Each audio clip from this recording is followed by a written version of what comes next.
ధర్మశాస్త్రం ప్రకారం మనకు రామాయణం, మహాభారతం మన ఇతిహాసాలు. మళ్ళీ వాటిలో భగవద్గీత అనేటువంటిది కూడా భారతంలో ఒక భాగం. మరి అలాంటి భగవద్గీతను మీరు నేర్చుకోవడం వల్ల మంచి జ్ఞానం పొందుతారు. మరి ఆ భగవద్గీతను చక్కగా నేర్పించినందుకు రాజేశ్వరి మేడం గారికి కూడా ప్రత్యేకంగా కృతజ్ఞతలు తెలుపుతూ, మనిషి పుట్టుకతో అజ్ఞానంతో పుడతాడు.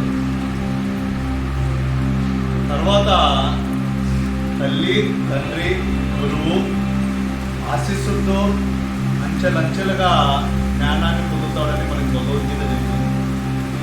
ఒక్కసారి భగవద్గీత నేర్చినామంటే 11 తరాలు స్వర్గాన్ని పొందుతారని మనకి తెలియజేస్తాయి.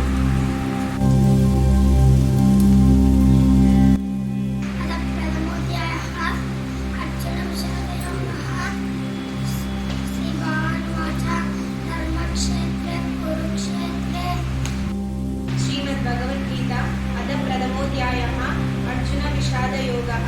धृतराष्ट्र उवाच धर्मक्षेत्रे कुरुक्षेत्रे समावेश